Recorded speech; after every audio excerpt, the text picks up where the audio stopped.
Hello everyone. Today's video is another Q&A video talking about biofilms, methylene blue, and feeling worse from ozone therapy.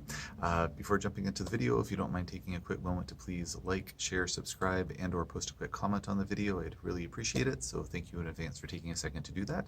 And as per usual, nothing I'm saying should be construed as medical advice. This is for informational purposes only. If you need medical advice, please talk to your healthcare provider to get that advice. So the first question that I have up here is about the ozone reaction. So it says, has anyone felt sick 2 or 3 days after having ozone therapy? I don't know if it's die-off or what, but I felt like I have the flu. This is my second treatment and I kind of feel yucky. So thank you for the question. Sorry to hear about the yuckiness.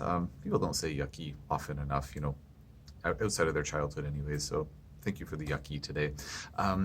So with IV ozone therapy, in my experience, it's one of the best tolerated IV therapies that I've used in my practice, that we use in our clinic here, compared to Myers cocktails, high-dose IV vitamin C, glutathione IVs, chelation therapy. In my experience, ozone has one of the best track records of not causing flare-ups. Now, most patients tolerate all those other IVs really well too, but of course there are exceptions. So generally speaking, IV ozone therapy, usually well tolerated. We have done like thousands and thousands of IV ozone treatments at our clinic over the years, and it's very uncommon to see flare-up symptoms from that. So people usually don't feel yucky from ozone. Oftentimes they feel really no immediate difference from ozone. It usually takes at least a few treatments to kind of build up some momentum to start gradually feeling better from the IV ozone. But then we do have some patients where they feel immediately better. Some patients feel better before the IV is even done. And so it's a bell-shaped curve, like with many things in life. With that being said, ozone, to my understanding, works through what's called a hormetic response. For folks who aren't familiar with that term, it's kind of a weird term. It sounds like it should be something to do with hormones and doesn't directly have anything to do with hormones. A hormetic response, to my understanding, is when a stressor or the body's exposed to a stressor, and then it has a therapeutic response in response to that stressor. So great example would be, you go into a sauna, your body says, what the heck are you trying to do to me? Are you trying to cook me alive? And the answer is no. You're trying to have a therapeutic effect, but that increase in body temperature causes cells to start, going into undergoing autophagy, start breaking down old cells, getting kind of like trimming the fat, so to speak, getting rid of cells that are no longer necessary. You start sweating more, you're starting to flush out more toxins. The body starts releasing these heat shock proteins to protect the important components inside the cells. The body kind of goes into this like defensive mode. But then if a person is in a good state of health, they're not saunaing for too long, the temperature's not too high for them, they can come out of the sauna feeling good, or once they finally cool down, they feel good. People can feel better from saunaing. That would be an example of a hormetic stressor. Or cold plunges. You get in that cold plunge, body's like, what are you trying to do to me? Freeze me to death? It's like, no, but it stimulates all these processes in the body that leave the body healthier for that process, or for that experience. Ozone's the same thing. It's this oxidative stressor. Ozone is very oxidative, but then we know from the myriad literature that's been done on ozone therapy that even though it's an oxidative stressor, it leads to this net anti-inflammatory effect, antioxidant effect, helps promote tissue healing, helps to support the mitochondrial function, helps with immune system modulation, helps to stimulate certain parts of the immune system like natural killer cells. We see all these different benefits from ozone, even though it's a hormetic stressor. So hormetic stressors are good for us unless our bodies are not able to deal with them. So if there is a person, and I'm using a very extreme example here just to illustrate the point, if there's a patient who's got like metastatic cancer all spread through their body's starting to break down, they're cachexic, it's like late stage, like really sad, really depleted patient, you put that patient in a cold plunge and like it could be fatal for them potentially. They're not going to have a good response. You put them in a sauna, same thing. It could be awful for them.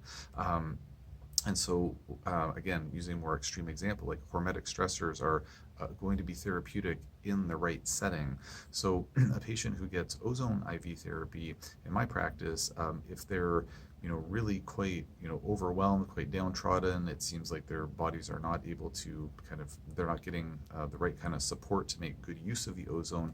That would be example or a scenario where maybe we are going to see the patient feeling unwell or having flu-like symptoms.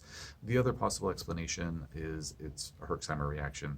Ozone does kill microbes as well. It has an antimicrobial effect, particularly against viruses, and so it can be related to a die-off effect. But again, it's quite rare to see that even in our patients who are, just teeming with every infection you can think of based on their lab work and their history. We still see ozone usually being really well tolerated and not causing a Herx effect, because a Herxheimer effect or a die-off reaction is, to my understanding, largely inflammation mediated, and because ozone ultimately has this net anti-inflammatory effect, I think it buffers, any of that herxing that we might otherwise see from certain other treatments that are just killing and not having that anti-inflammatory effect as well. So I hope that information was useful. Kind of more than I meant to say about it. I've been yammering for 5 minutes on that one, but anyways, thank you for the question, and I hope that was of interest. Hopefully I can get to these other 2 questions here in the time I have allotted. So the next one is about methylene blue. Man, oh man, this video, called Don't Take This When Taking Methylene Blue. 35,000 views and 340 comments. So thank you for all the love on that particular video. Did not expect it to be that popular when it came out, but it's probably my most popular video. Anyways, this one is, I started taking methylene blue for a few weeks with 1 drop. Now I take 30 drops every morning, and even though I don't feel any benefits, I take methylene blue because of daily fatigue and memory problems. Any suggestions? So thank you for the question. As I say in every video, I can't give any specific advice to anyone. What I can say is that methylene blue, while it can be very helpful for certain patients in certain situations, it is not a panacea. I've had a number of patients who see no benefit whatsoever from methylene blue. I took methylene blue, had no benefit whatsoever, but I was thankfully in a very good state of health when I still am when I took methylene blue, and I just did not notice any additional benefit. No improvement in cognition, no further improvement in energy, it just didn't make a difference. And I've had patients who come in saying, I tried methylene blue, it didn't help, but then looking at their case, I see, well, they needed other therapeutics that were going to be of greater benefit. So while methylene blue is a very powerful antioxidant, and at certain dosages actually turns into a pro-oxidant that can be helpful for killing infections and things like that, it's not a panacea. And so I'm just creating this video not to discourage people from taking methylene blue, but just to remember that it's not a panacea. It's not one of those things where, oh, everyone who takes it feels better. If the body needs a bunch of antioxidant support, they could very well feel better from methylene blue. If they take the right dose and it gives a pro-oxidative effect, an antimicrobial effect, they could feel better from it. But if one of my patients comes in, they've been taking methylene blue, and they're like, I've been on this for 3 months and I'm not noticing any difference. I've been on this for 1 month, I'm not seeing any difference, and I'm at a good therapeutic dose, I'd be thinking maybe that's because your body does not need methylene blue. So thank you for the question. And last one here. Sorry for talking so fast, but just want to get through the 3 that I said I was going to answer. So the last one is a video about biofilms. It said it would be great to hear some information on biofilm disruptors for certain types of bacteria like E. coli or Klebsiella. Also, how long do you take them? Do you take these biofilm disruptors during the course of antibiotics or after? So thank you for the questions. I do have other videos on biofilms, so if you go to my YouTube channel, if you're not already there right now, just plug in my name, biofilm, and you should find at least half a dozen videos, and I get into a lot of the weeds on that. But just kind of rapid fire answer here in the time I have left. To my knowledge, there are not specific biofilm disruptors for specific types of microbes. So whether it's E. coli or Klebsiella or yeast or whatever, it's all the same biofilm disruptors. So phase 1, phase 2 biofilm disruptors are the different categories that I talk about in other videos, but it doesn't matter which microbe is creating them. What does matter, of course, is where the microbe is located. So a biofilm disruptor for sinuses is going to be in a different vehicle of administration than, say, an intestinal one or a vaginal one or whatnot.